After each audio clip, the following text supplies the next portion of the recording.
Hey, welcome back. Karan's API is containerized. Now the question is how to actually run it in production. One process or many? How many workers? What happens to memory when you scale up? These decisions have real consequences for an AI backend. In this video, we break down how Uvicorn handles concurrency, when to add workers, and why memory trade-offs matter. Let's get into it. Look at the diagram. 3 requests come in simultaneously. Request 1 goes to the LLM, request 2 to the database, request 3 to the vector store. All 3 are in the waiting state at the same time. The single Uvicorn event loop in the middle is handling all of them concurrently. This works because Karan's API is I/O bound. While request 1 is waiting on the LLM response, the event loop picks up request 2 and request 3.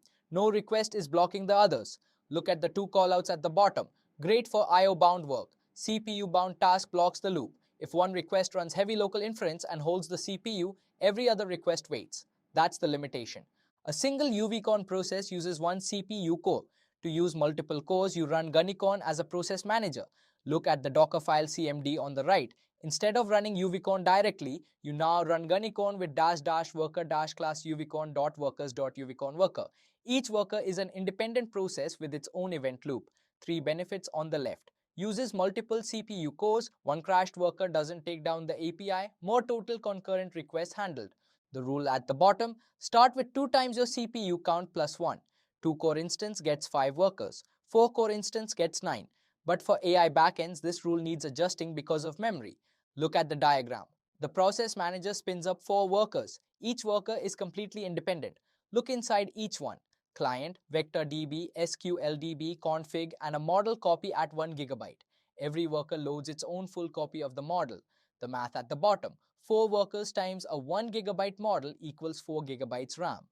The warning, copies add up. The green callout, small clients like the OpenAI HTTP client are fine. They're just lightweight wrappers. But a locally loaded embedding model gets fully duplicated across every worker. This is the trade-off that catches AI engineers by surprise on first deployment. Let's put numbers on this. Karan's API using OpenAI for embeddings is lightweight. Each worker uses around 150 megabytes. 4 workers on a 1 GB instance is completely fine. Now, look at the second table. A RAG API with a local embedding model loaded per worker. Each worker needs 1.2 GB. 4 workers need 4.8 GB of RAM, which means an 8 GB instance minimum. Doubling your workers from 2 to 4 doubles your instance cost. This is the memory trade-off. For API-based AI services like Karan's, scale workers freely. For locally hosted models, minimize worker count and rely on async concurrency to handle concurrent requests within each worker instead. Look at the comparison table. Left column, I/O bound, calling OpenAI, Qdrant, PostgreSQL. Async handles concurrency within one worker. You need fewer workers. Scale by adding more async endpoints. Karan's RAG API with API-based models is exactly this. Right column, CPU bound, running local inference or embedding models. Async does not help here. The CPU stays busy regardless. You need more cores, or the better pattern is to separate model serving entirely. Run a dedicated inference server like Triton or VLLM and have FastAPI call it as an external API. That keeps the FastAPI layer I/O bound and the model server scales independently. The callout at the bottom says it cleanly. For hosted APIs, fewer workers and lean on async. For local models, separate the model server from the API layer. Look at the Docker file cmd on the right. This is the starting config for Karan's API. 4 flags to understand from the bullets on the left. Workers 2 for a 1 to 2 core instance. Adjust as you add cores. Timeout 120 because LLM calls can easily take 30 or more seconds.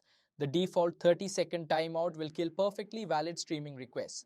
-- keep alive 5 keeps connections alive for 5 seconds and reduces the overhead of re-establishing connections for frequent callers. -- access -log file sends access logs to stdout so your container logging infrastructure captures them automatically. Start here. Monitor real memory and CPU usage after deployment and let actual traffic data guide your next scaling decision. Quick recap. Uvicorn's async event loop handles concurrent I/O bound requests efficiently in a single process. Add Gunicorn workers to use multiple cores, but every worker duplicates memory. For Karan's API calling hosted OpenAI APIs, 2 workers on a small instance is the right starting point. Always set timeout to 120 for LLM workloads. In the next video, we deploy Karan's containerized API to the cloud. See you there.